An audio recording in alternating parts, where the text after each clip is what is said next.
One of the main kashas on the used to be Farbrengen, Yom Haledes. Where's Yom Haledes? The only place you find Yom Haledes mentioned is in the Chumash. Yom Haledes is Paroi. That's what they used to say. So it's nothing to do with Yidden Chas v'Shalom. But the truth is, it's not so. We find in many places, and especially in Zohar, especially when it comes to Bar Mitzvah and so on, Reb Shimon Yochai said on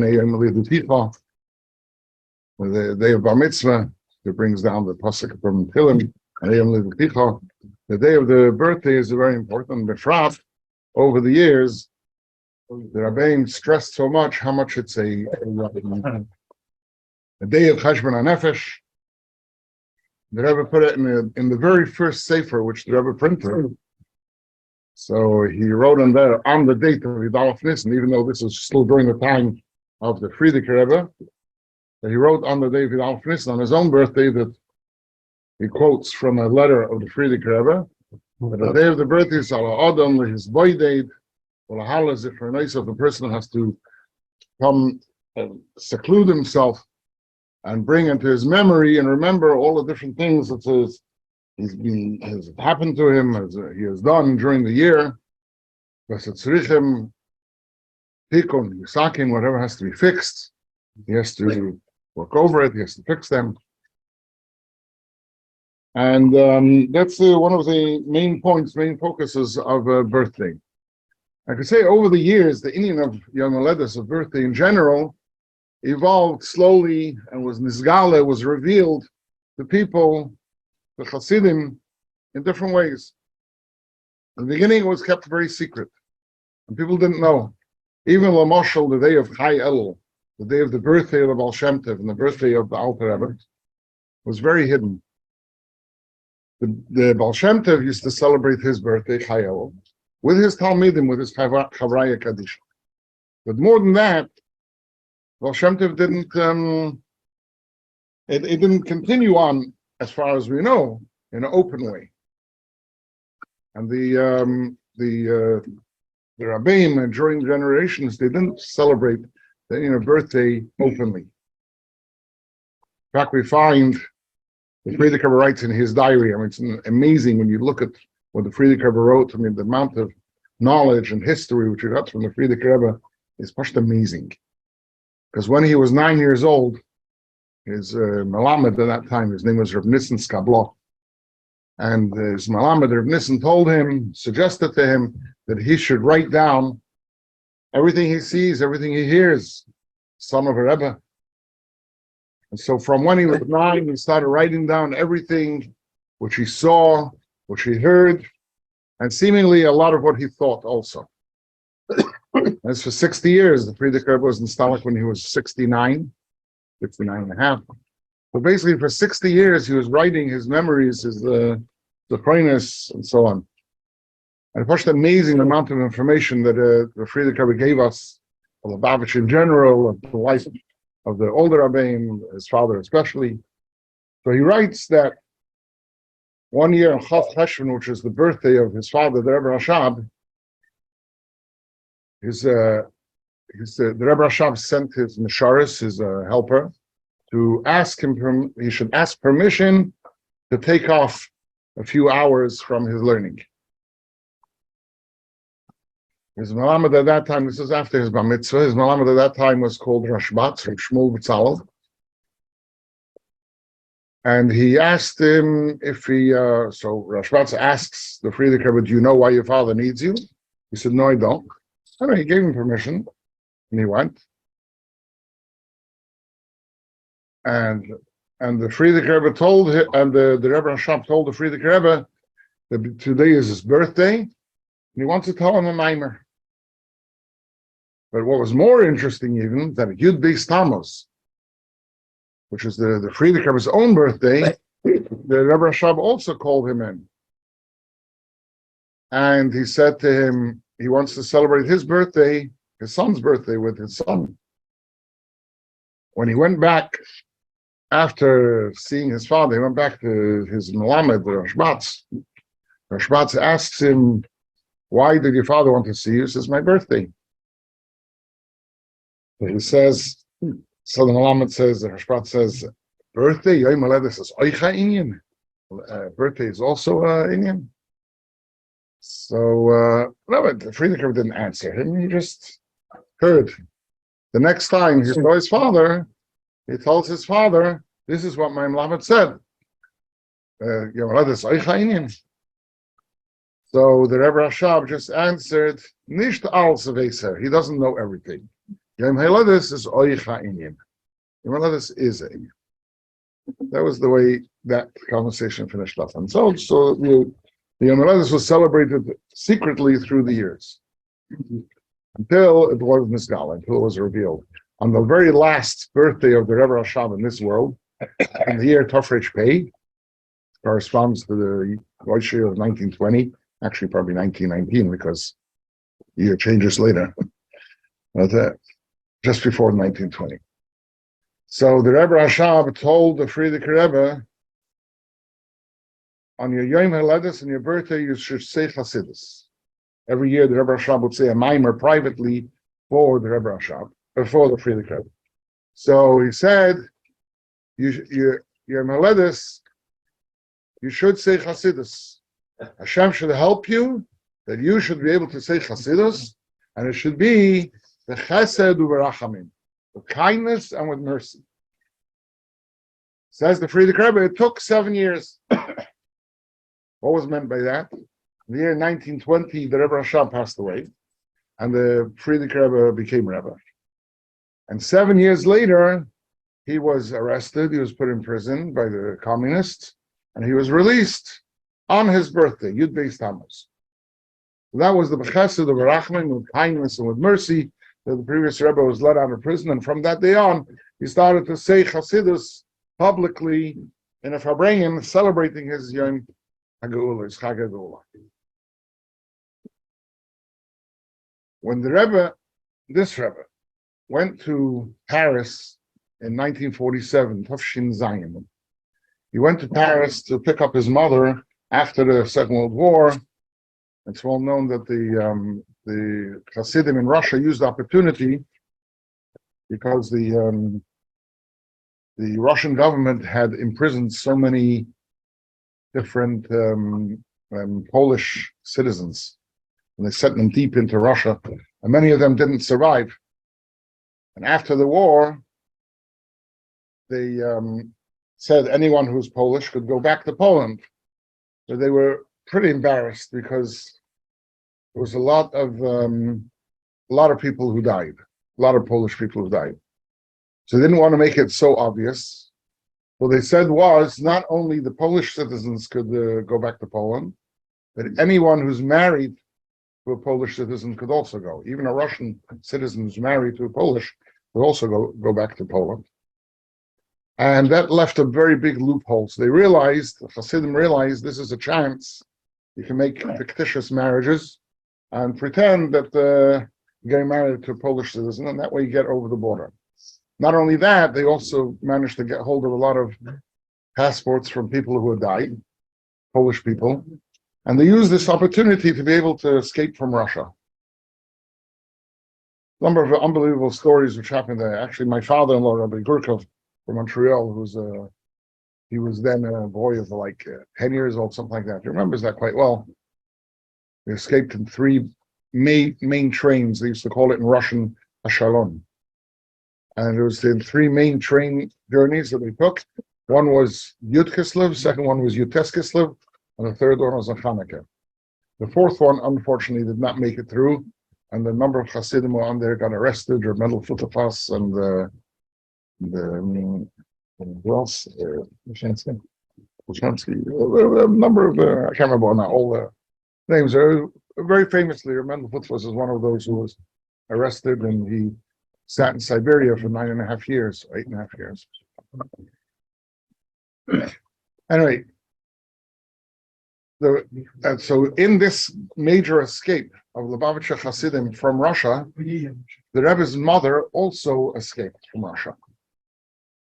When she came to the DP camps, I had a few DP camps that I know of where there were Lubavitchers. One was called Poking, that was in Russia, in Germany.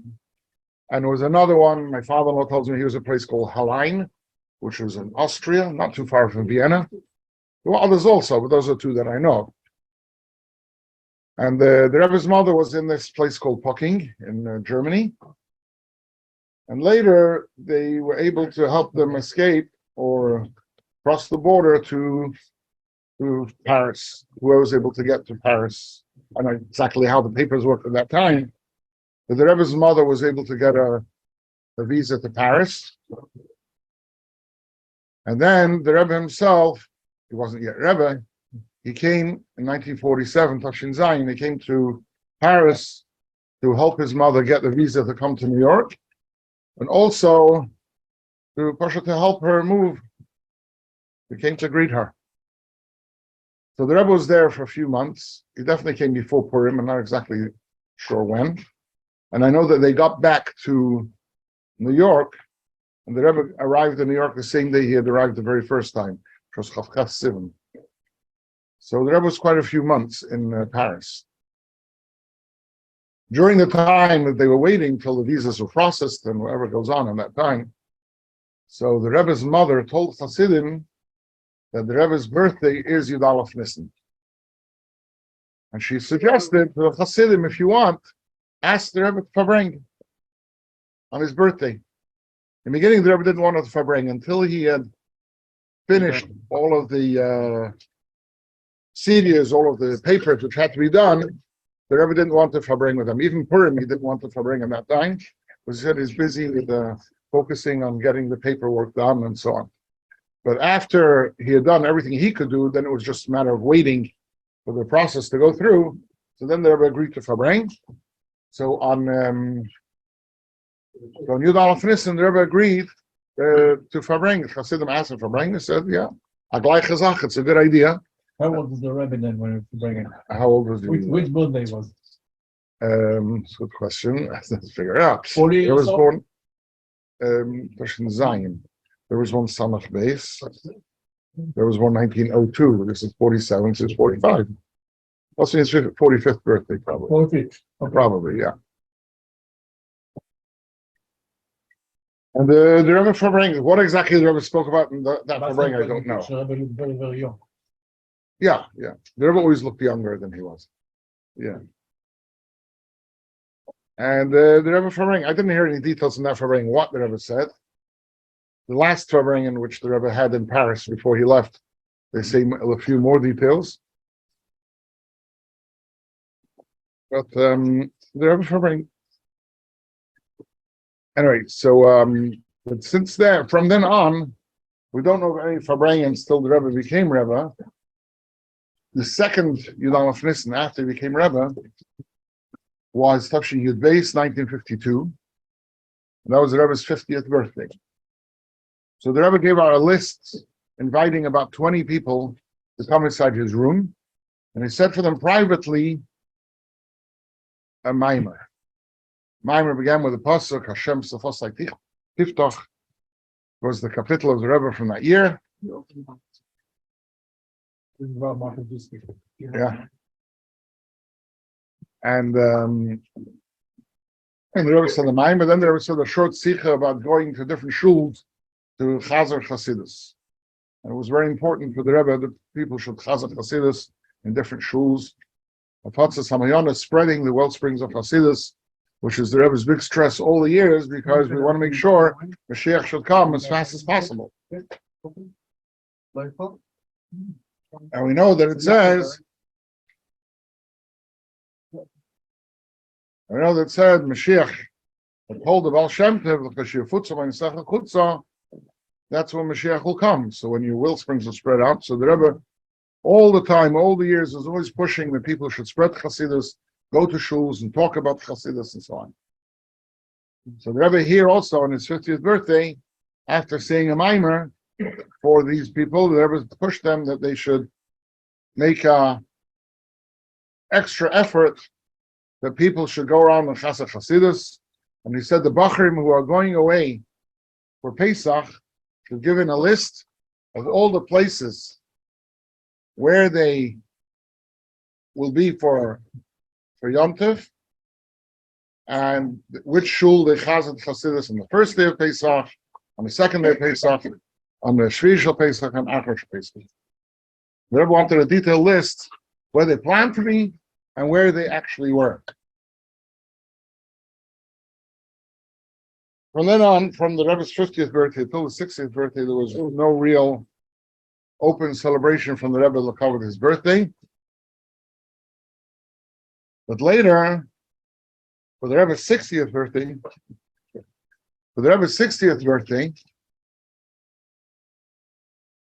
it became known. It was like this year. It was Yudaf Nisan was Sunday. So Shabbos, before Shabbos, it became known that the Rebbe is going to make a Farbrengen for everybody. Not like he did on his 50th birthday, he called people into his room. But here, the Rebbe's 60th birthday, he's going to make a Farbrengen for everybody. It became a very, very big simcha. I heard from Shmuel Lu, there's a chassid, he lives at Shliach in London, where I come from originally. And it was a very big celebration that time. He says the whole night in Matzah Shabbos, they were Farbrengen. Just on the Schosa, the Rebbe agreed to share his birthday with the rest of Chassidim. It's well known that 60th birthday is a very auspicious time. The Gemara says the fact that a person becomes 60 years old, he's gone out of what's called chashash kares. That Chas V'Shalom shouldn't say that he's cut off from his source. If Chas V'Shalom somebody does a very bad avera, then sometimes there could be a punishment which is called kares. So the neshama gets cut off, and in the time of the Beis Hamikdash, a person would actually not live Chas V'Shalom until the age of 60. They pass away before 60. So when a person reaches the age of 60, that's a big Yom Tov. And the Gemara says that Amiroim would make a Yom Tov and invite their friends to celebrate the fact that they reached the age of 60. Okay. Time. This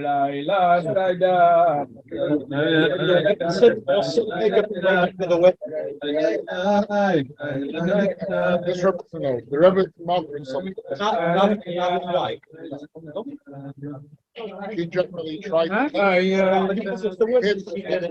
do that. Go there. Give you 20%. Next time. What's his name? Give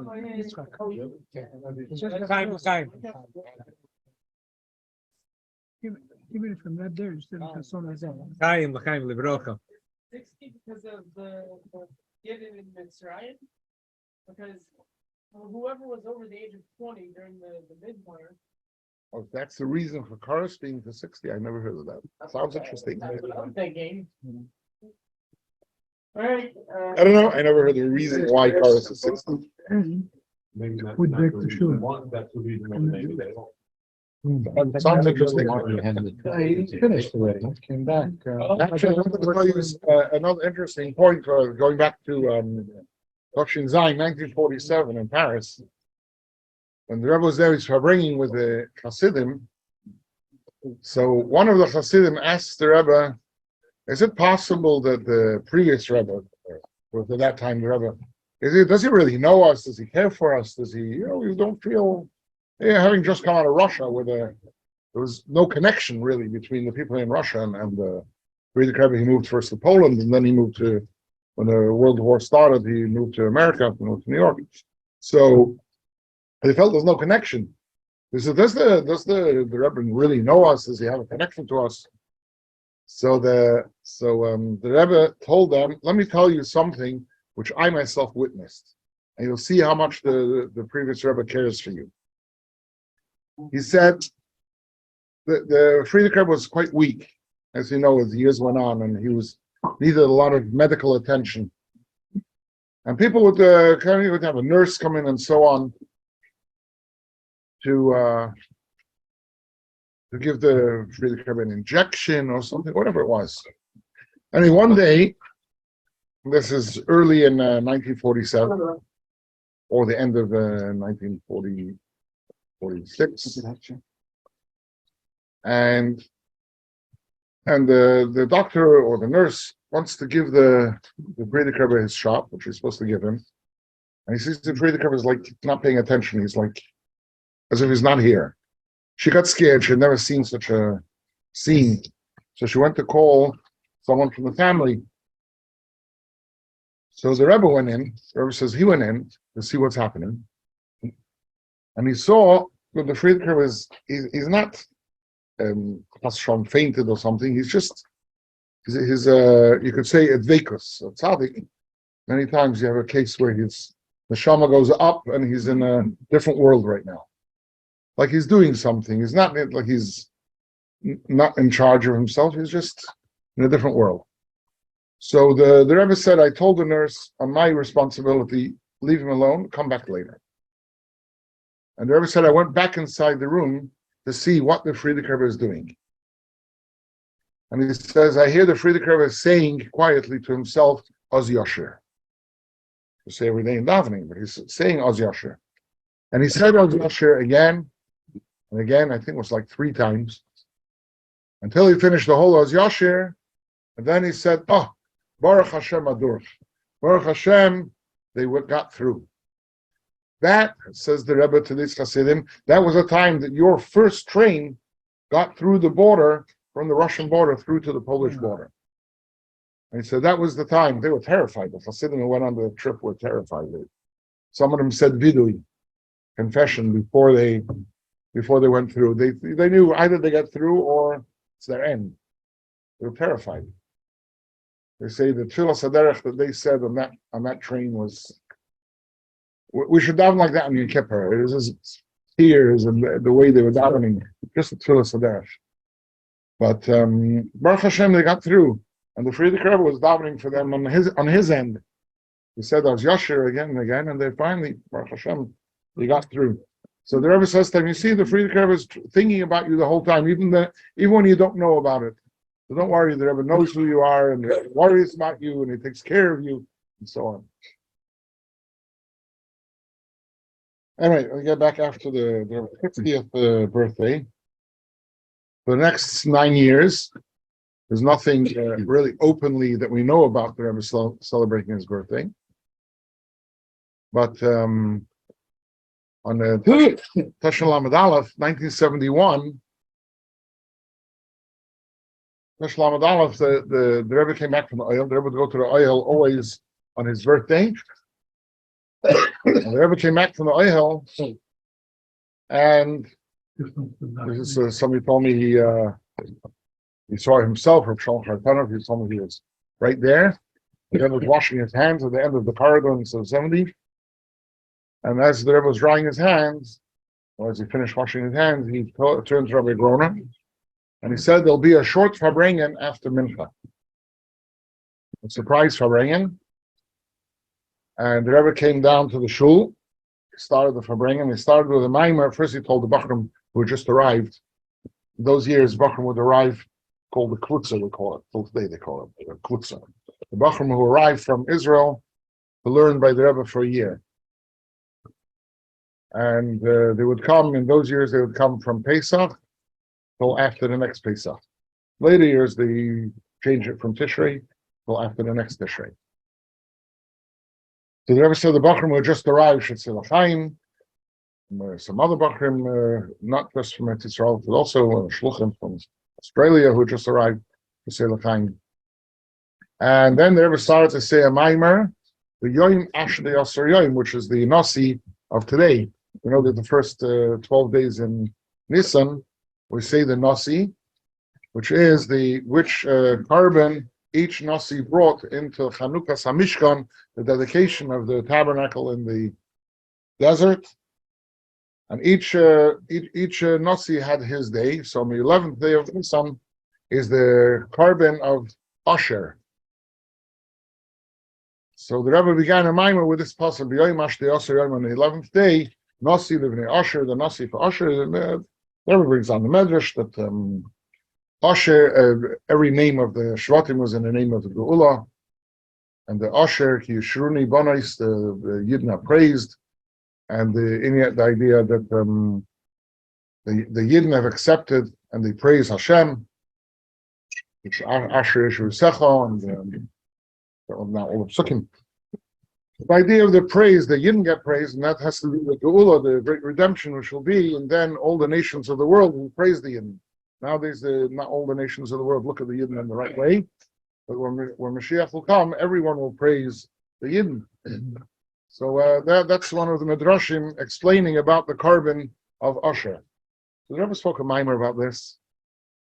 And during the mimer, in the middle of the mimer, one of the main points of the mimer, the Rebbe explains a mashal that the person goes into the palace, or people who go into a palace, and they're looking to get close to the king. But on the way, they get diverted, they get sidetracked by different things which happen. Imagine you go through one room and there's beautiful gold and silver, another room has diamonds, another room has different types of precious stones. And they get distracted. Somebody get distracted by the officials and the ministers. Until it says, the Medrash said, there was one pickup, there was one smart person, and he says, "Ano Nasiv Malka, I will get close to the Melech himself, to the king, because all of the other ministers change, but the king doesn't change." And that's the idea that you didn't know that we have to connect, not to the Malachim, not to the Srafim, we have to go directly to Hashem and connect ourselves to Hashem. And that's the main point, one of the main points of this minor. All right. It was a minor that later, a number of years later, the Rebbe looked over the minor. It's called Muga. The Rebbe looked it over, corrected it. It was printed in Toshin Mentes. The last few years, the Rebbe used to give out a mimer printed, which he himself edited, in honor of different Yomim Tovim that came out. And here the Rebbe was Magia, this mimer for Yud Aleph Nissen, Toshin Mentes, which was 1989. Besides it being a mimer for Pesach and so on, they also gave out this mimer for Yud Aleph Nissen. The next year, this was the sudden Farbrengen. The next year, being the Rebbe's 70th birthday, Toshin Lamed Aleph, 1971, was like entering into the 70th year. But the year after that, Toshin Lamed Beis, was a very big a big awakening of Hasidim all over the world to do something special for Yud Aleph Nissen, for the Rebbe's 70th birthday. As you know, a person becomes 70, it's a very big simcha. I don't know if it's bigger or different than 60, but it's definitely a very big simcha. And everybody in the world who is Zoichem Hashem to reach the age of 70, then they make a very big celebration. So people wanted to celebrate. So on Purim, about a month before, the Rebbe spoke about it. And the Rebbe says people want to give presents. And even though generally in the world it's well known that you don't ask for a present. If you want to get a present, you get whatever you give them. You don't ask what kind of present you want.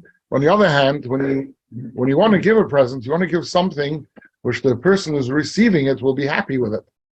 So therefore, the Rebbe says, if you want something that I should enjoy it, this should be something to do with Torah or mitzvahs. That will make me happy. I remember I was a kid then of like 10 years old, I think.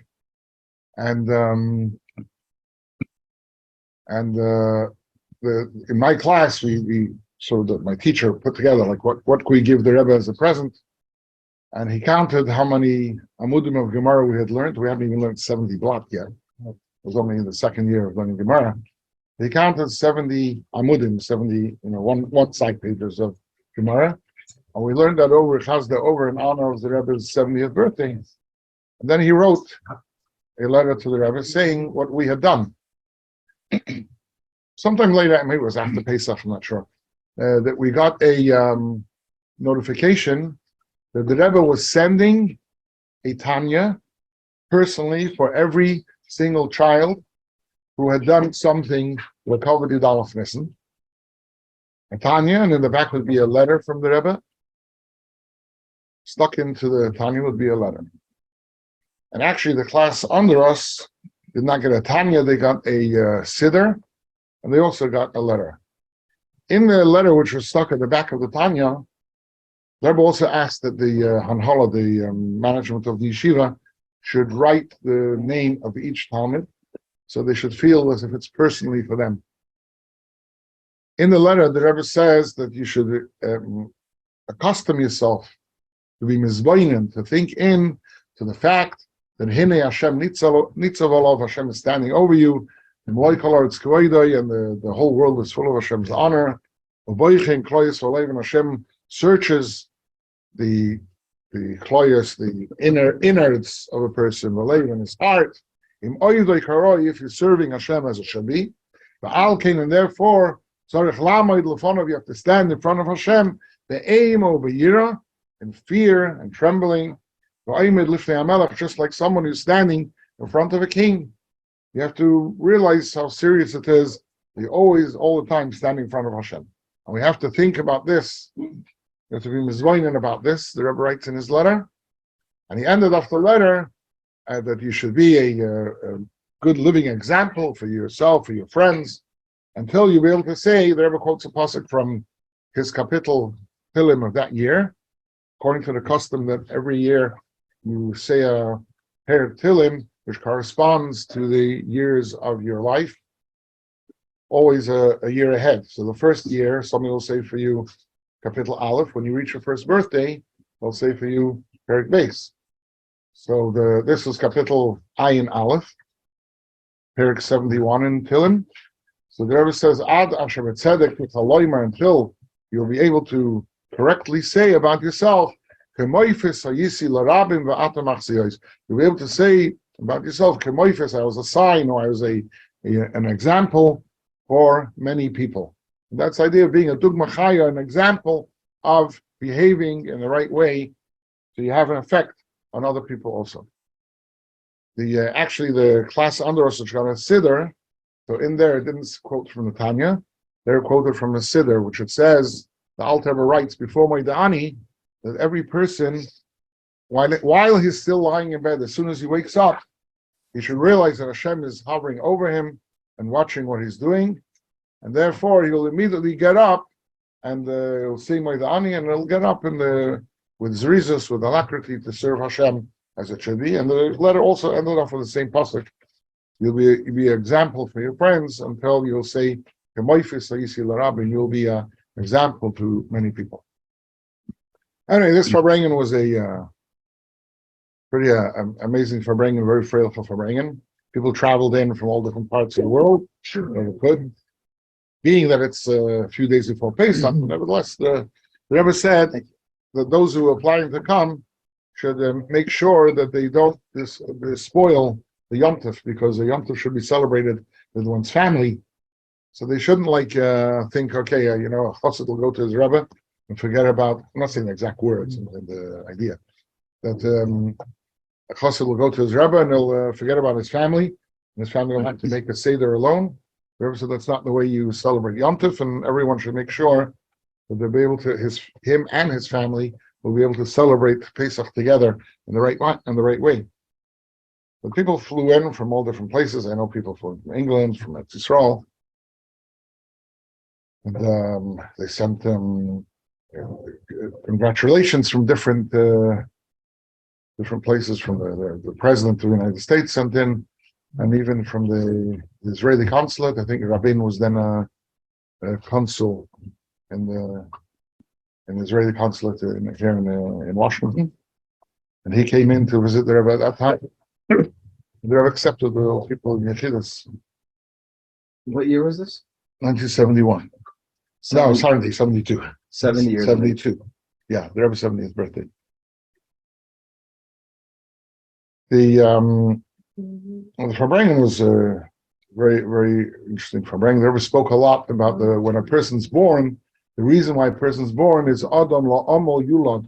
A person is created, born for hard work. It's not like we sit back and relax and take it easy, but a person is born to work hard, and therefore to have an effect on the world. There was also a minor in the middle. One of the older Hasidim, Shmuel Vitin, went over to there, but I think he was quite weak at that time. It was about 2 years before he passed away. Shmuel Vitin, so I don't know if he had koyach to stay the whole Farbrengen, but he wanted to know if the Rebbe was going to say a mimer. So he went over to the Rebbe in the middle during the singing between two sichos, and he asked the Rebbe if the Rebbe was going to say a mimer. So the Rebbe says to him, it depends on the crowd if they're receptive to it. The Rebbe did say a mimer, again with the same, they were a maskal, same pasuk, the Yom Ashli Asher Yom, the carbon of Asher. And those are the only 2 times that the Rebbe said this pasuk, and from then on, every Yud Aleph Nisan Farbrengen after that, the Rebbe used to say a Pesach mimer. Begin with a pasuk talking about something to do with Pesach. Many different, there were maskals, many different psukim. But the Rebbe would speak about Pesach from then on. Interesting, this is just a tidbit, but when the Rebbe left the Farbrengen, I saw the video once, and as the Rebbe said, Allah started singing Allah Tama V'Kama, and as he left, to me it looks like a video. I wasn't there, but in the video it looks like the Rebbe's like dancing his way out. He's not walking regularly; he's like dancing. And I guess everybody got like very anxious to see. In general, people always used to push and try and see the Rebbe as much as possible. But in this case, the Rebbe was like dancing his way out. I guess the people were more, and there was a bleacher on the Meyer side, on the west side of there's the edge of the shul. There was a bleacher, and I had a mica, had a bar, a wooden fence, just a bar, so people shouldn't fall off. Banister. Railing. Thank you, railing. Yeah. So anyway, just before the Rebbe passed, from the big push, this thing broke, and the guys ended up falling right in front of the Rebbe, and the poor the secretaries or a groaner or a Klein had to go and pick up this guy's hat and this guy's glasses and just help me get up. And the Rebbe was standing there; he couldn't go through. The people had fallen down, and one bacher, he's like. Whatever, he's trying to get up. So he sees a hand, he grabs onto it and he picks himself up. And then he sees he grabbed the Rebbe's hand. So he felt very bad. And he they say he locked himself in his room for 3 days, whatever that means. He was very embarrassed. He felt terrible. Now, every Rosh Chodesh, the Anhal of the yeshiva, the management of the yeshiva would go into the Rebbe to discuss how the yeshiva is going, give a report about Bachrim and so on. So one of them mentioned to the Rebbe that this Bacher feels very bad that he used the Rebbe to help himself up. So he said how bad the Bacher feels. So the Rebbe says, no, Mistama is a Hasidic Bacher. He's probably a Hasidic Bacher.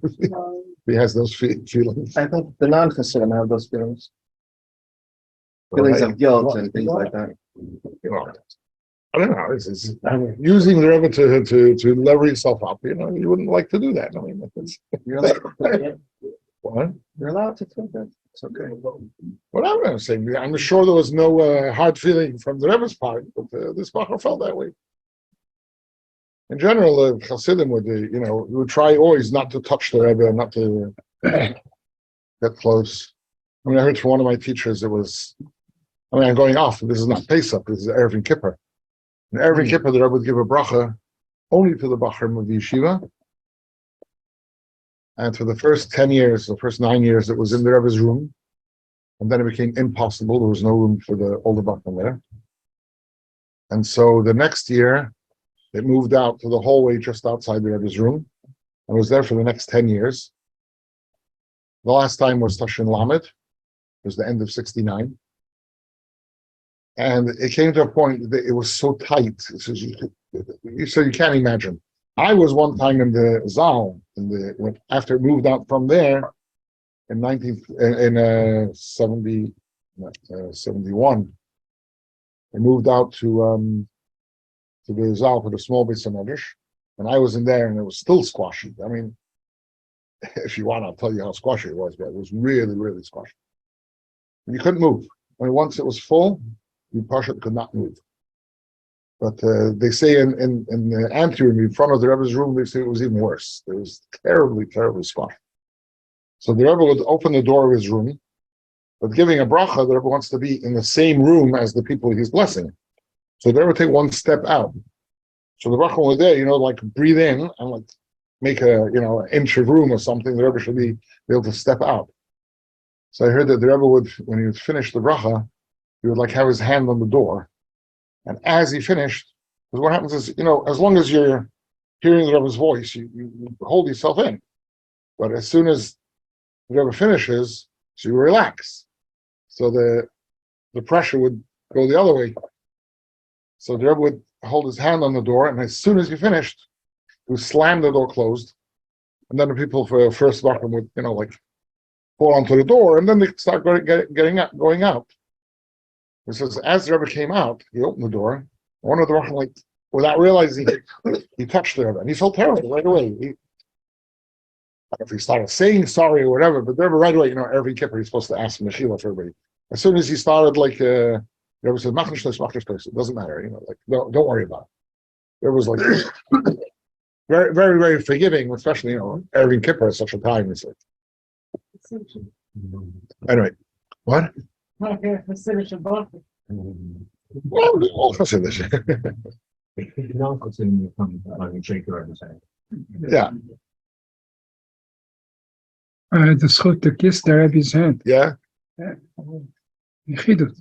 Well, Can we kiss your hand? What? He wanted to shake your hand. He wants to kiss your hand. Let's charge. Do Do it on your own time, not the time of the shirt. I had the schus to kiss the Sefer Torah while the Rebbe was holding it. On the way, Simchas Torah, on the way to Hakafas. So it was right there at night. Yeah, at nighttime it was too pushy, but at daytime it wasn't that much. Was less people there, and I managed to kiss the Sefer Torah. I didn't put my face in; I just touched it. I didn't want to take up too much time. I just touched it. Kissed it. Anyway, let's make another break. Yeah. Time. Make another break. Another Megan. Time.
Kemoi feso yisi odi kisile Rabbi Adam Kemoi feso yisi odi kisile Rabbi Taviata Marcia, my face, you see that I've been there. Taviata, my face, you see Taviata Marcia, my face, you see that I've been there.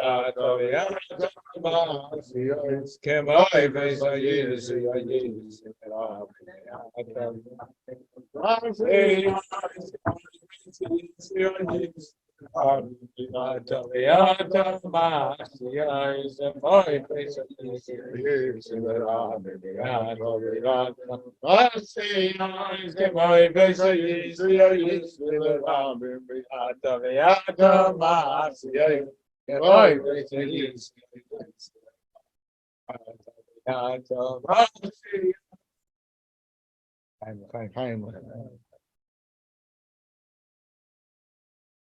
This is for Megan, we want to ask that the house of 17 should be able to buy the production of also putting it in the showroom inside. And let's say, we should be able to buy this house right after Pesach. It will help if anybody know a rich man that pray. Shmulek. For the block. Shmulek, when can we make an appointment with you? Anytime. Oh, rich man, they have one. We want to have beautiful Avenue J Chabad and Yaakov ben Michael. I say something quickly? Stand up, stand up. So is my father's yard site. He passed away unfortunately 2 days before Pesach last year. He was over 70, he was about 75. So obviously the Eibishter loved him and he survived. He was actually born in Poland after the war.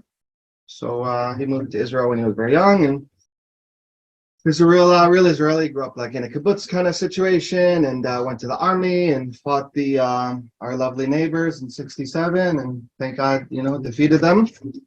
Unfortunately, we had a not stupid general, but kind of stupid. Moshe Dayan. We could have taken the whole thing at the time, but we didn't. Okay, no problem. Next time we're there, we'll continue forward. So, anyways, it's not my dad's fault.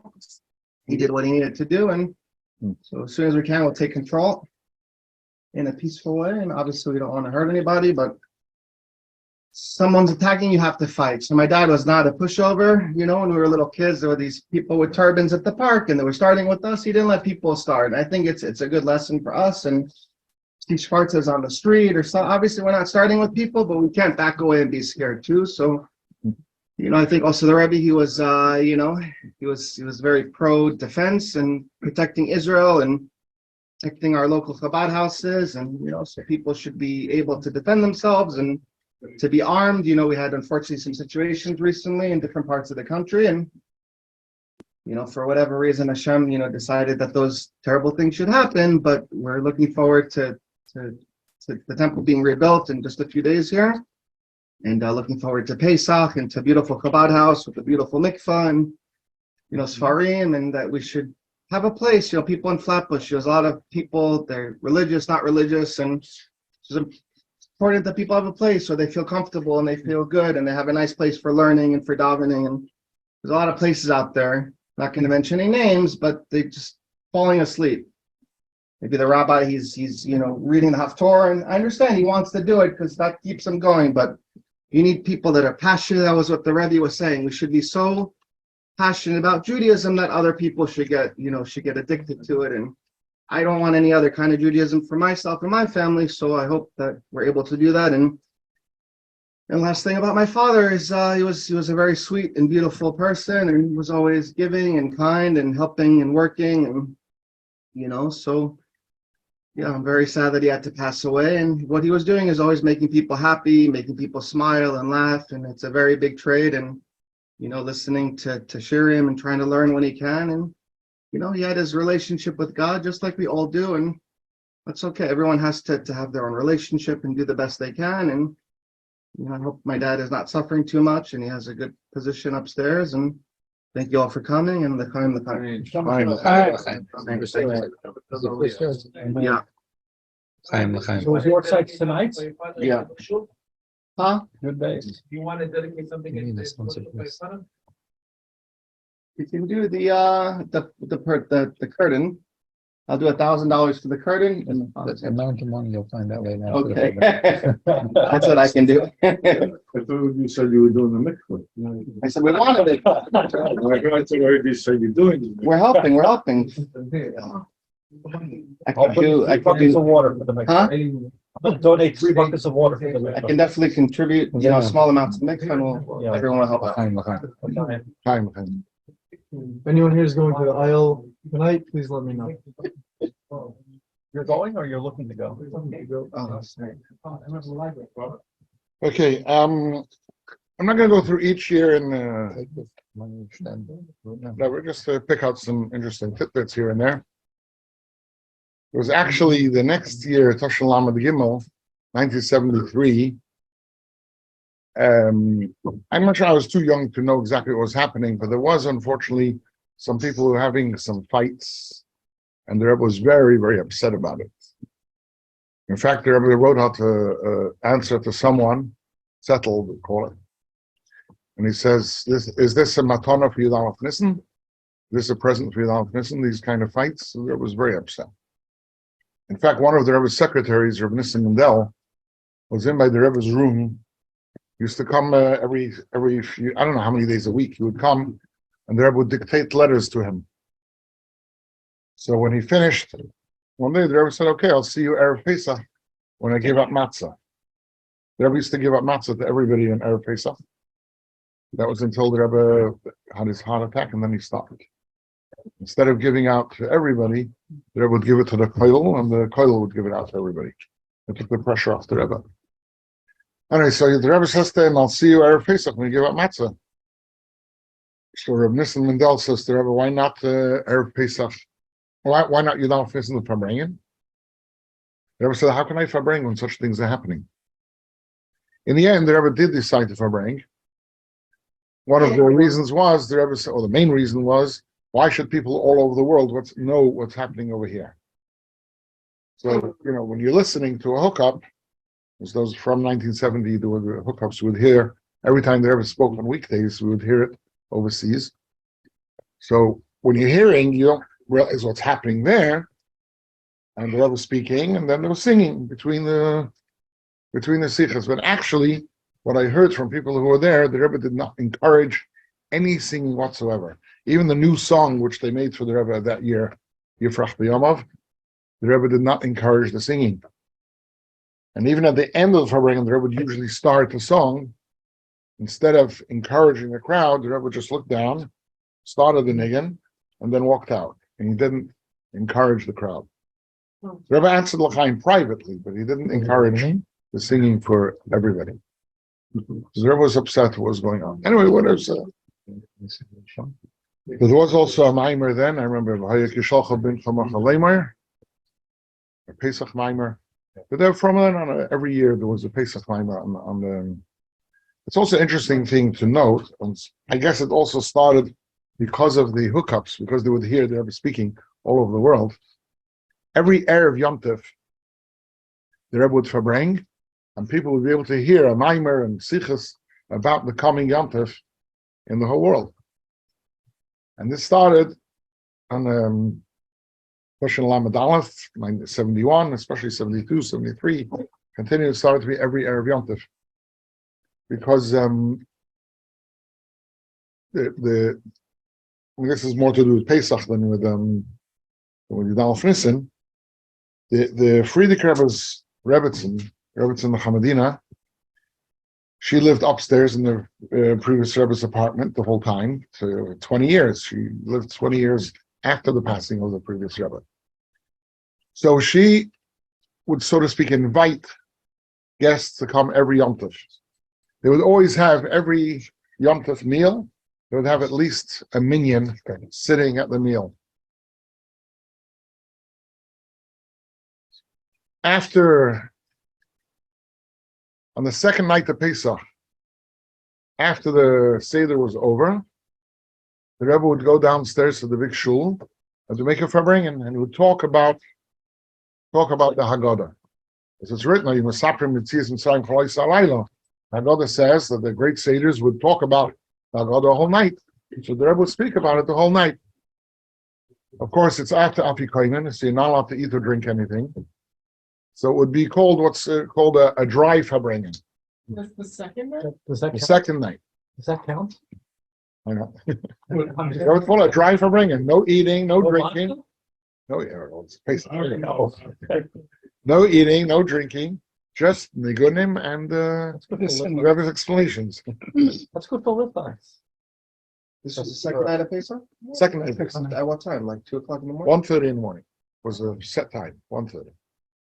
They say it was the only time I was never by one of these. 1970, I was still very young, but the previous Rebbe's Rebbetzin Chandina passed away on Asara B'Tevis Hashem Lamed Aleph, which is the beginning of 71. So from then on, the Rebbe stopped because the Rebbe started to go home. So he didn't have the Seder publicly anymore. The Rebbe didn't eat in the previous Rebbe's apartment. They went home to eat. Once they went home, he didn't come back at night. So this stopped. But from then on, the Rebbe started to Farbrengen Yud Aleph Nissan. He even started before that, but you'd say Yud Aleph Nissan Tashin Lamed Aleph. So basically, the first Yud Aleph Nissan, after she passed away, the Rebbe made the Farbrengen, which was able to be heard in the whole world. And from then on, every year. Same thing also with the Sukkos.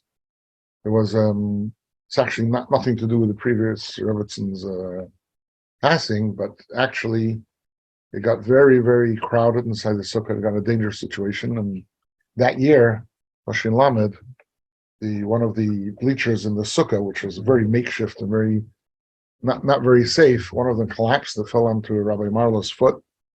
They had to take him to the hospital, and there was danger of being amputated. And only the Rebbe's insistence that they should not amputate his foot. And the Rebbe davened for him, otherwise, normally they would have had to amputate it. And the Rebbe said, Sakanas Nefashis, so from then on, he never made the Farbrengen in the Sukkah anymore. And from then on, the Rebbe started to Farbrengen the Erev Sukkahs. Yud Gimel Tishri, which is the yahrzeit of the Rebbe Marash, the fourth Rebbe. So also, before Shavuos, the Rebbe would also eat, like every Yom Tov, would eat a meal upstairs. Then they would go inside his room to say Tikkun Leil Shavuos. And at 3:00 in the morning, after Tikkun Leil Shavuos, the Rebbe would come out and say a mimer. So the only time the Rebbe would say the mimer, not in the Farbrengen, they would just come out to the whole crowd, and he would say a mimer, then he would go back to his room. They would call this mimer the mimer of Matan Torah. But once the Rebbe started to go home to eat Yom Tov meal, so the Rebbe didn't come back. So this mimer discontinued. Instead of that, the Rebbe started to Farbrengen every year on Erev Shavuos, the night before Shavuos. So we've gained from that we're able to hear it in the whole world, and also it's recorded. Anyway, so just telling a little bit what went on. Anyway, so all right, let's get back on to Yud Nissans. Tashin Lamed Vav, 1976. At that time, just an interesting anecdote happened during the Farbrengen, and there was speaking about a certain rich man, very rich man, who had died at that time. His name was Hughes. First name was Howard Hughes? Howard, yes. Yeah. And he had died just around that time. And the Rebbe was explaining how a person's money could actually be a prison for him. The Rebbe said that this person was so paranoid, was so afraid. He wouldn't go anywhere. He wouldn't let anyone into him. He was afraid that people might poison him. And says instead of his money being something happy and something he could use for a good purpose, it just made his whole life like a prison. And there was said the lesson which you can learn from this: we're not allowed to let our possessions take over our emotional well-being and so on. How you have to control yourself and you be in charge of your possessions, not let your possessions be in charge of yourself. It's a little, I didn't read over the Sikha lately, so I can't tell you all the details, but basically they were mentioned that. That was 1976. 1977 was the Rebbe's 75th birthday, which was also a big celebration. And at that time people came and brought presents to the Rebbe, different keys from Chabad houses, Sfarim, which were printed. In fact, one artist, I saw the video of this, and one artist brought a big painting which he had made of the Rebbe, and he immediately picks it up and shows it to the whole crowd. And the secretaries had a big job schlepping all these things after Farbrengen upstairs to the Rebbe's room. I think they're all in the library today. What was it? A big painting of the Rebbe. Oh, I've seen it. Because you've seen that. Yeah. And there's a video of that Farbrengen, so in the middle he picks it up and shows the whole crowd. But, the Rebbe thanked everybody and gave them the Chaim and Which painting? I can't remember right now which painting. It was a painting. Saying anything special about it? Did the Rebbe have Ruach HaKodesh? Well, let's I definitely think he did, and I saw one or two things myself. But and this is 1977, 1978. This was after the Rebbe's heart attack, and Baruch Hashem, the Rebbe was getting better. And that year it became very easy, actually. The way that year worked out, the dates were quite easy. For instance, instead of Farbrengen, the whole year the Rebbe Farbrengen, instead of on Shabbos, the Rebbe Farbrengen after Shabbos, because you could use the microphone. So using Farbrengen and Matzah Shabbos, so that year Yudalef Nissan was like now after Shabbos. So the Rebbe Farbrengen the Matzah Shabbos, which included the Farbrengen both for Shabbos HaGodel and for Yudalef Nissan. So it became easier. We condensed two Farbrengens into one. Was able to use the microphone, so it was easier on the Rebbe. That Tishrei was also easier in that way. A lot of dates came out on Shabbos. Matzah Shabbos was able to Farbrengen both for Shabbos and for the day afterwards. Vav Tishrei, Gimel Tishrei, and so on. Then that year they had finished the shul in Chabad called Beis Menachem. At that time was the only moised, the only institution which the Rebbe allowed his name to be put on at that time. Beis Menachem was called in the name of the Rebbe. So they invited the Rebbe to come over to Eretz Yisrael to participate in the Chanukah Habayis. But the Rebbe thanked them, and he sent, as a thanks, the Rebbe sent a crown, a keser for a Sefer Torah. And the Rebbe spoke about it during Farbrengen, about having a Chanukah Habayis, a new shul in Chabad. At the end of Farbrengen, the Rebbe did something surprising which he had never done before or after. And as he finished the Farbrengen, the Rebbe announced, L'shana haba b'Yerushalayim. And then he started Kiv Simcha and he left the Farbrengen. Tashalam HaKes. 78. Actually, he once did that a different time once. Like Boiner, he did that once. Was all of Israel doing it before? Was that a custom for the Velt? What, L'shana haba b'Yerushalayim? It's always. It's part of the Haggadah from way back. Was it part of the Chabad Yeah, situation? well, we say it also in the Haggadah, but the Rebbe then ended the Farbrengen that way, which was very surprising. That's We all. also say it during Yom Kippur, no? Yom Kippur, right? Twice a year. It's interesting. One then, one then. Yeah, somebody once told me a whole thing about it, but I'm not going to get into that now. I can't remember. Anyway, I'll just go further. Actually, just jump through the years. But over the years, the Rebbe Farbrengen every year Yudalef Nissan until Tashim Mem Heit. Actually, I put it like this: Tashim Mem Beis. The Rebbe's 80th birthday was also a big. His Irish people were very. I mean, a lot of people wanted to come to the Rebbe then, but the Rebbe asked people not to come. The parish not to come. The Rebbe said anyone who was thinking of coming, and they say they have their money set aside. The Rebbe was asking they should give half the money to tzedakah and half the money to make their Pesach even better than it would have been otherwise. The Rebbe asked people not to come. And for the next 3 years, Tashim Mem Beis, Ben Gimel, Mem Daled, which is 82, 83, and 84, the Rebbe asked people before Yudalef Nissan not to come.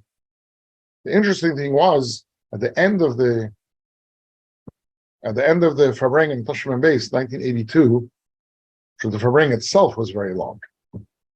I was in London then, and because nobody could travel to the Rebbe on the Rebbe's orders, so they decided to make a satellite video hookup. We always used to hear the Farbrengen through the phone, but here we decided to make a satellite hookup to see the Farbrengen. This would be the first time that such a thing had ever been done. it was already started a year and a half before in the United States. You could see the Farbrengen on cable TV, but to see it overseas, this was the very first time. I remember the price was astronomical. I can't remember just the upleg, the connection charge. I don't remember how much that was, how many hundreds of English pounds, but the price per minute of the video connection was £9.5 sterling Per minute? Which is per minute. So, It was very. What would that very be in dollars? At that time, you could double it. Say $20 Oh. or $19 $20 And that would have been per minute. early the next morning? 1982.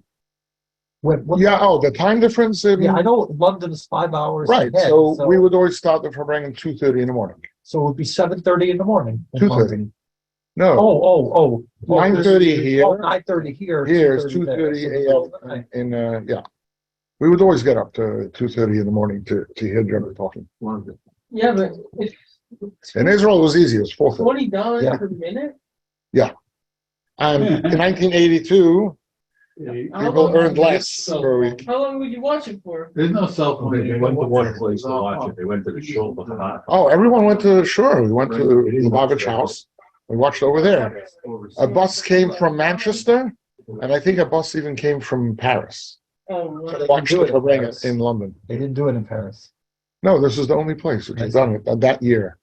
The next year they did it in Israel, 1983, and one of Rabbi Groner's sons, he's a son-in-law of someone from London, and he said, "You're not having a video hookup here?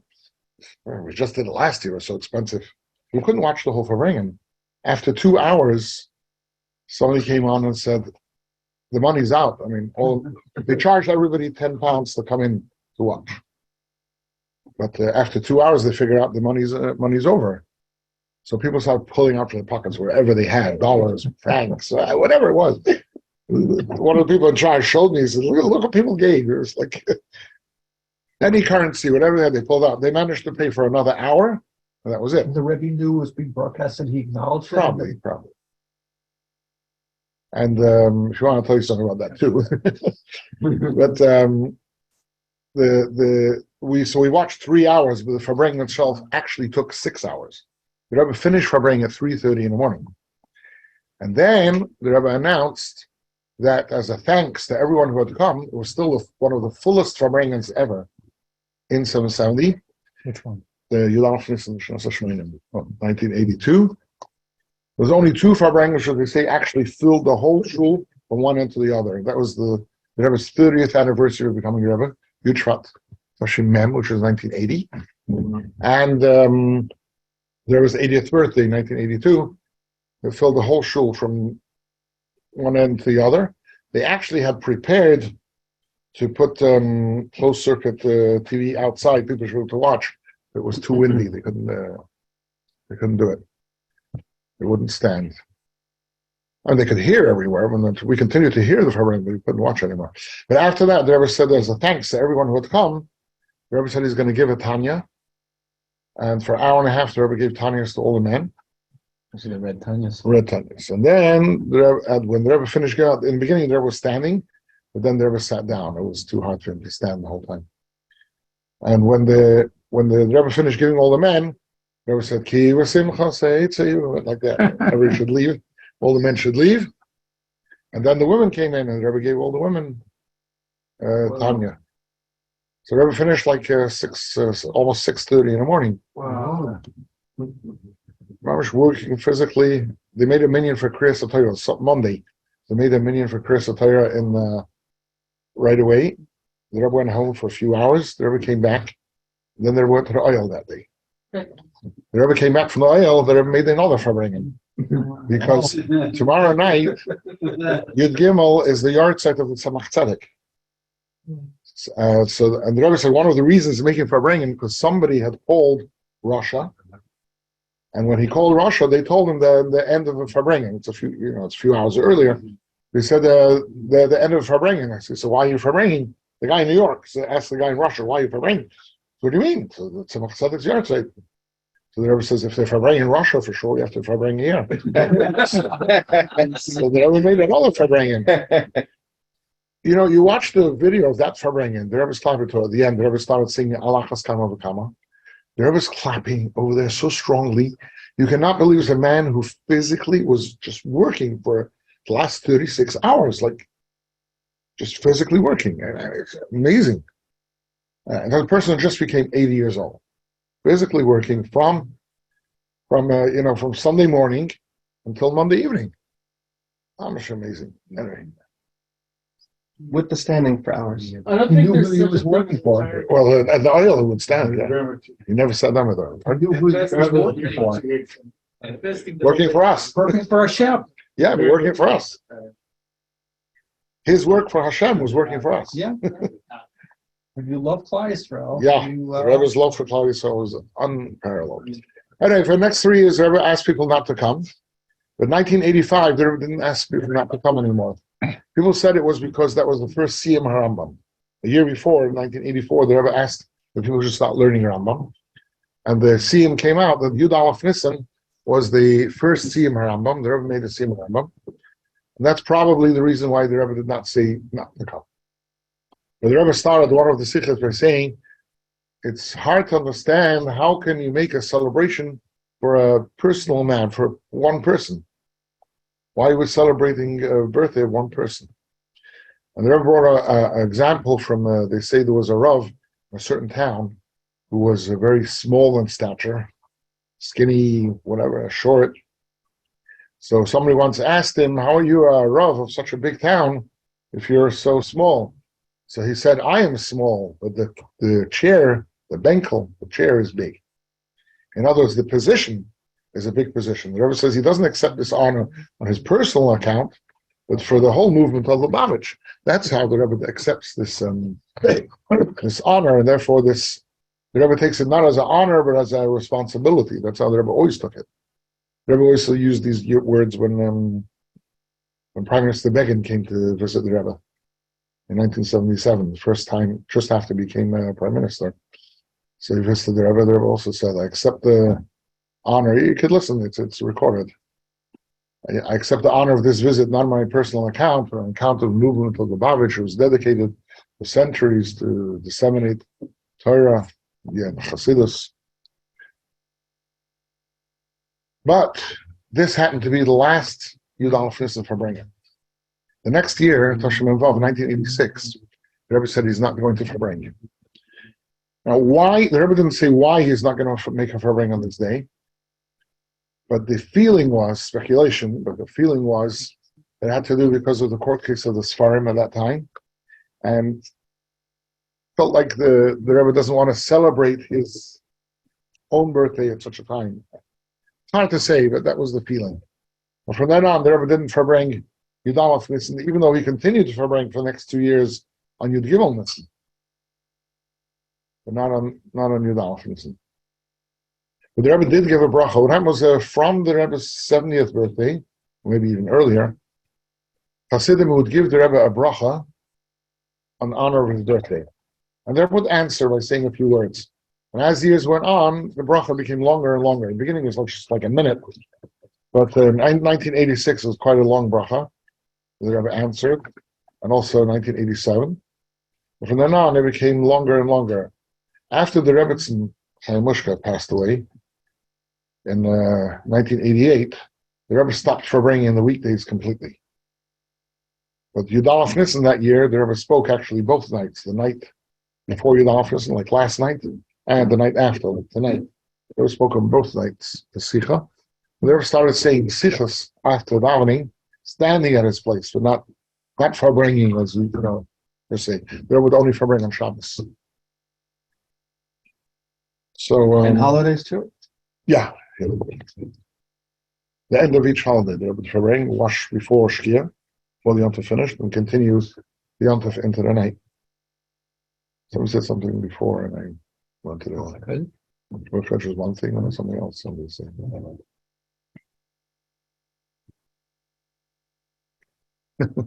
So you wanted to say a story about the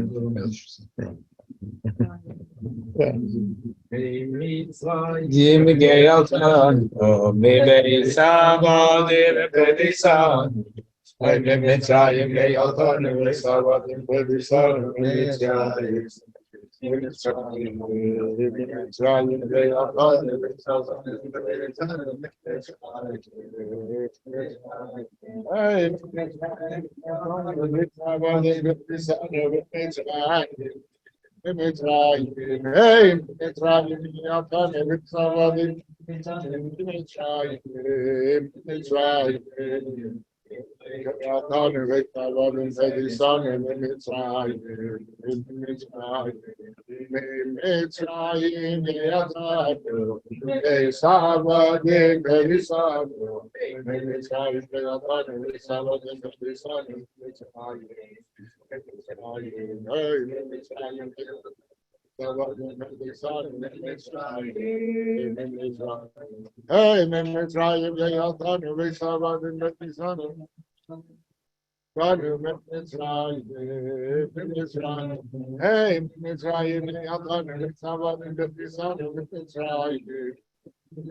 oh, you can try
Fine.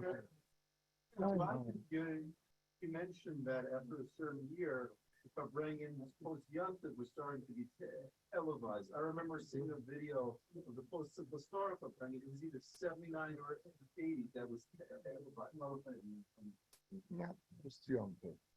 The weekday, you Kislev, you try. No, it was following some historic. He was getting, the Rabbi was getting at. Kosher bracha, yeah. Kosher bracha. I don't know if it was televised. It was recorded. I don't know if it was No, televised. it wasn't televised, but it was recorded. On video. Yeah. Yeah, I remember seeing a video of that. Sure. Yeah, because you mentioned after a certain year, it was started to be recorded. I think I was saying that it started to be televised. No, You can Kislev, you try. Yeah, recorded. They recorded this. The small Farbrengen also.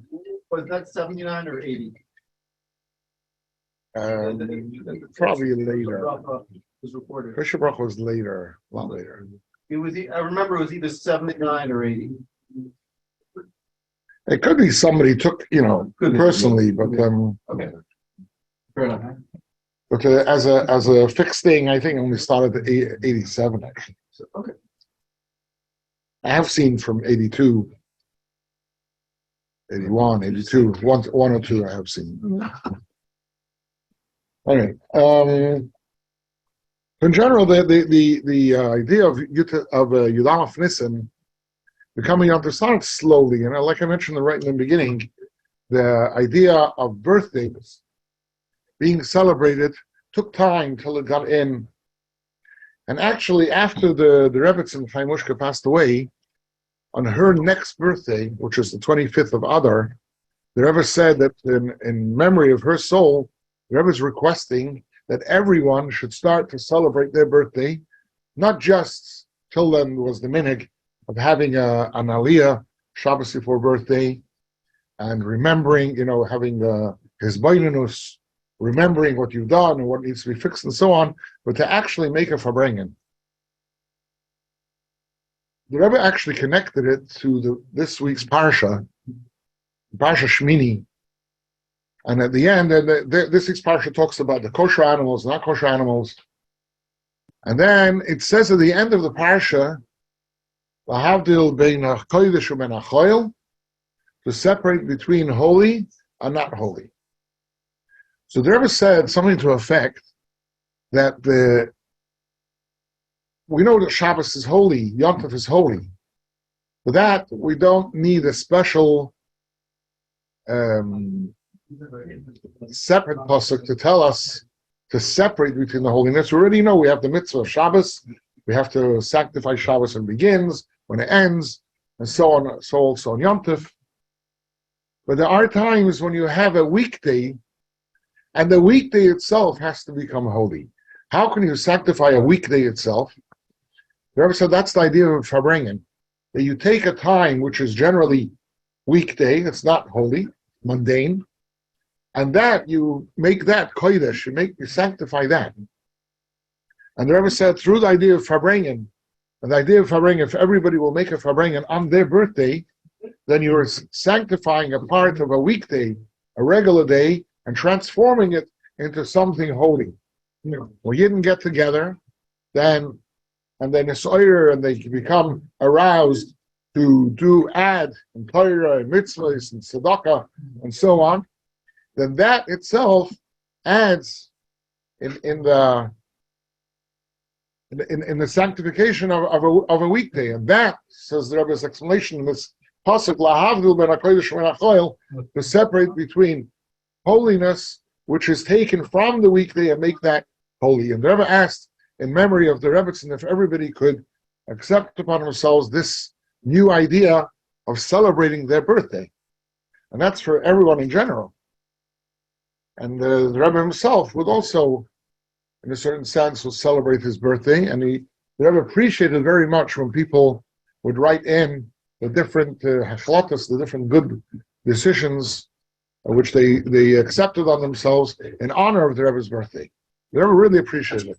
Another thing the Rebbe appreciated also, from 1970, they started to make a song choosing a pasuk from the Rebbe's spirit of Tillim of that year, corresponding to the Rebbe's age, and they would make a niggin.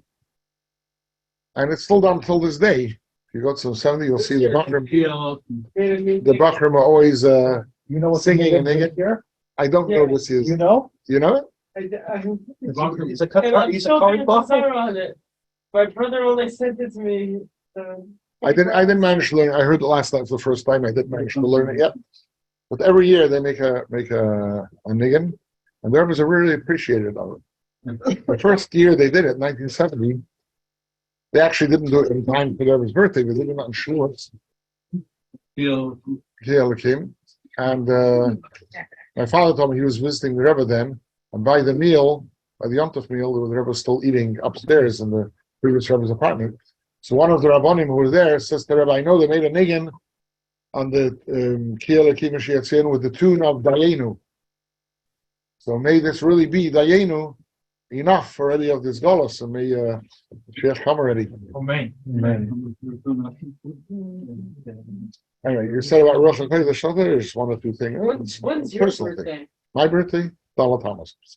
Oh, So my you make birthday it is for Alef Brengen? Thomas. So a day before Gimel Talmud. A day after. A day after. Mine's Alef Thomas. We combined. I remember this year I was combined working on counseling, but at the end of the day I made a Farbrengen with the Vogel bus. Parents. The thing, one of the interesting things that I've noticed, I think one or two personal things, I'll tell you things I saw.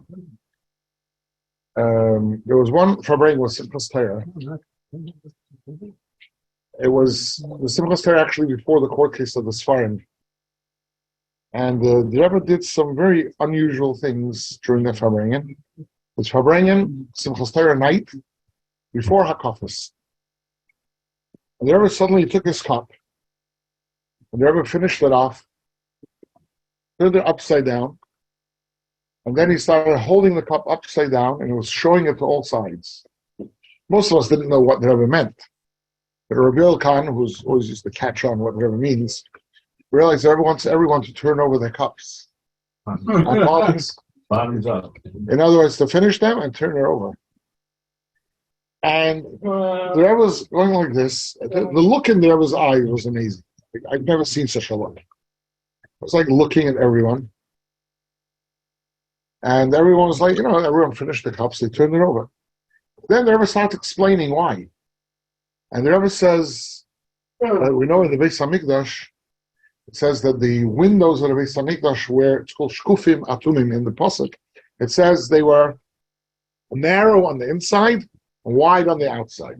In the olden days, you could see it, for instance, in Yerushalayim, in the old houses over there, the way they're built. They're narrow on the outside, so that the arrows shouldn't get in that easy. And they widen as they come in, so the light should spread. That's how olden houses were built. We're talking about ancient times. But the Beis HaMikdash was built the other way around. Narrow from inside and wide from the outside to show that the light comes from the Beis HaMikdash to the outside. The same thing, says the Rebbe, was in the menorah of the Beis HaMikdash. The Rambam draws them.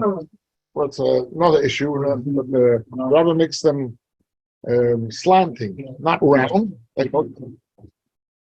Not like most of the world says the menorah was round, but actually the branches were slanting. But then he draws the cups. Now there were cups on the branches. The Rambam draws the cups like a triangle, but an upside down triangle. So the wide parts to the bottom.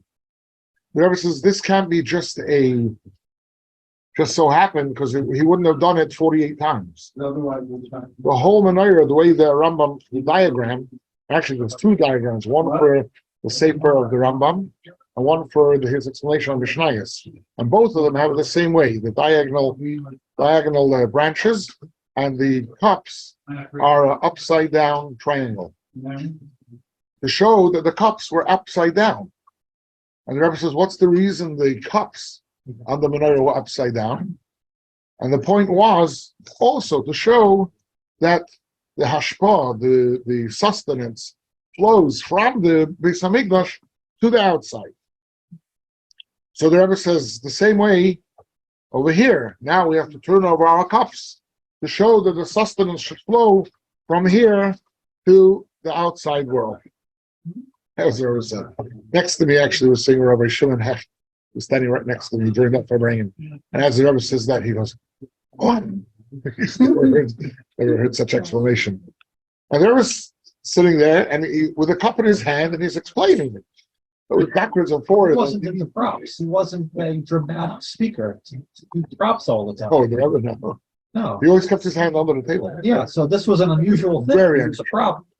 So the Rebbe had the cup in his hand, both as he, in the beginning, showing everybody to turn over the cups, then during the Sikha, and then the song afterwards, the Rebbe was making Freilich the song with the cup in his hand. He ended up holding it like an hour and a half, I don't know. He's holding the cup the whole time. But from where I was standing, I suddenly see that a young boy who must have been like, I don't know, 15, 16, on the other side of the shul, and he's standing there, he's just holding his cup. I see something colored inside his cup, and he's just holding it. He's drawing the scene, or don't blame him. And I thought to myself, you're supposed to turn your cup over. What are you doing? And it's the first time ever I saw such a thing. The split second, I thought that, like, there's no way I can get a message to this boy on the other side of the shul. Like, you're supposed to turn your cup over. And the split second I thought that, the Rebbe goes to that bacher with the cup inside his hand, like, shows it to him. So that bacher I was thinking of shows him, like, you're supposed to turn your cup over. What? Me? Harold, you're tuned in. You're tuned in. Well, Rabbi was tuned in to you. I was tuned into everything. That was one thing I saw. I'll tell you actually, if you want a moifus, a nest I saw with my own eyes.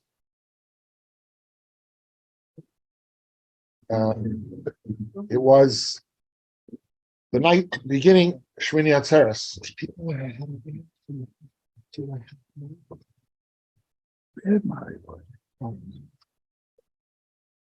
People came from Ireland?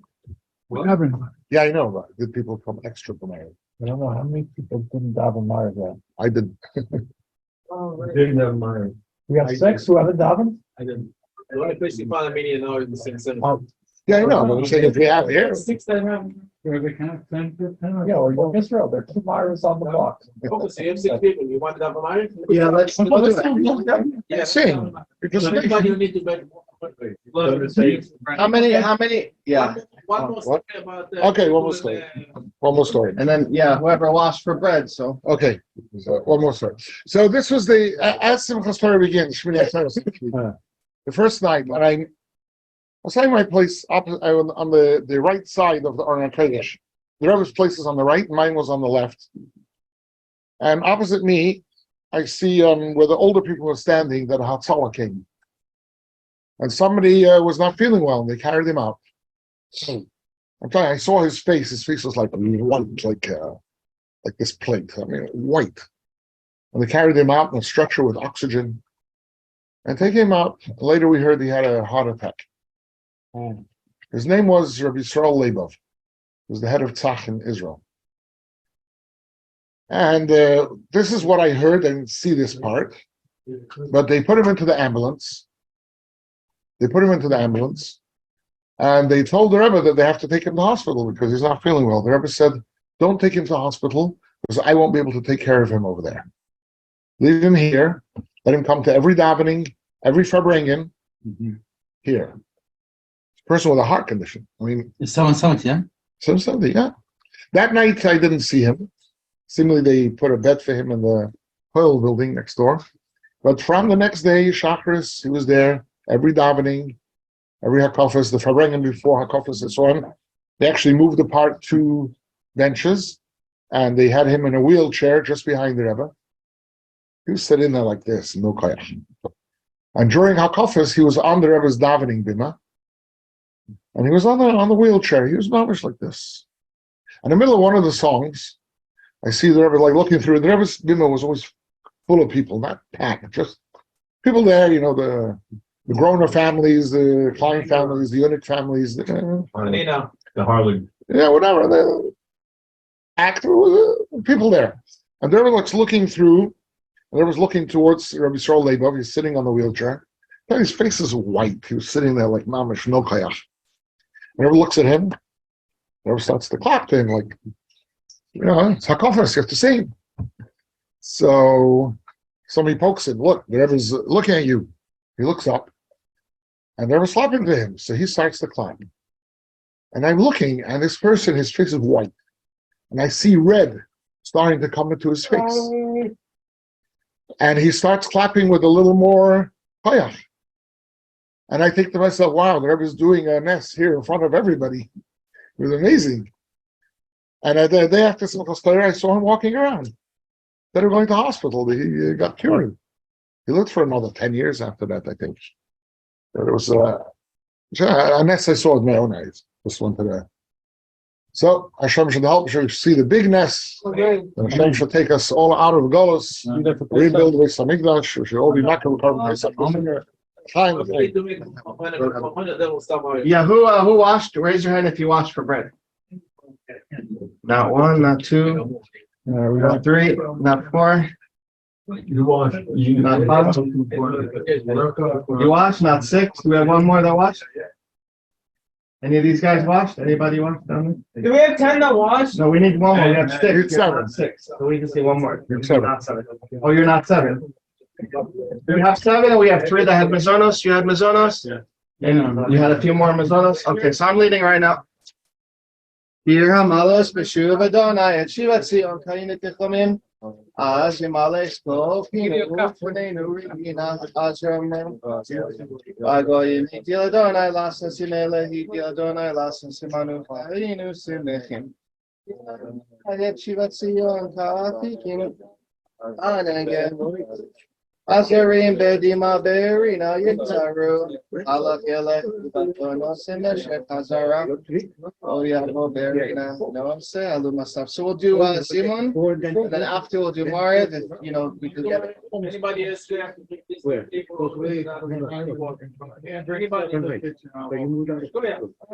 Rabosai Miravel Benchen.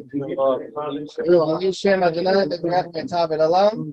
Bershus Maranan Rabbanan Rabosai Nevrech Eloheinu Shachal Mishalov. Baruch Eloheinu Shachal Mishalov Tuvach Kainu. Baruch Atah Adonai Eloheinu Melech Halam. Vana Salom Kelov Tov V'Chen B'Chas. B'Sar Kilam Kasho. Tuvah Gedol Yimanu Tzmilach V'Salanu V'Yach V'Salanu Ma Zola V'Ba'ed B'Hor Shema Gedol V'Yazan V'Frenek. V'Tzir Rachel V'Chal V'Chal V'Rsav V'Shemarach V'Nur V'Sek V'Shideka V'Zaviyah L'Chol Karitzot Baruch V'Chemna Yazan Esakol.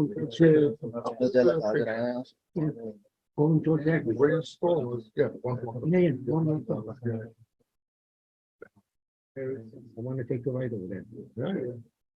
So you will come next one? Yalla, call it.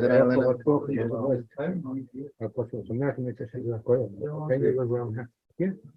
It should go off. I need a cat or no? I can't imagine any ice.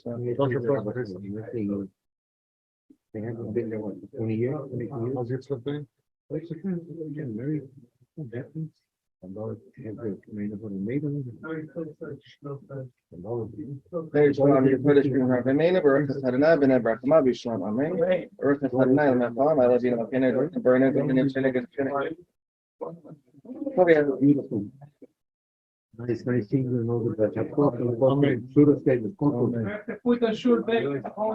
It's a book we study in Far Chabad, like Tafshin Mem. Yeah. And he used to go from Far Chabad once a week to Yeshiva to give Chazor and Sikha. Yeah. It was the night. One of the night. So this is where I remember. I studied in Yeshiva K'tan in Lod, Masbet Tafshin Mem. Yeah. There 1 year. So remember, I used to go to all the Bochim and give Was Chazor. Mem or the Shemem Malef. Around this age. Yes. A Bochim from Far Chabad used to come. So now I put. I asked Time Ashkenazi permission. Yeah. Alav Shalom. He has a nephew. He has a brother. He had a brother in Pachabad. It was a Rov. Mordechai. Right, brother, sure. So Mordechai Ashkenazi had his son that he has a shir once a week in YouTube. It's called Shneur Ashkenazi. He has a couple million people watching it. Couple million.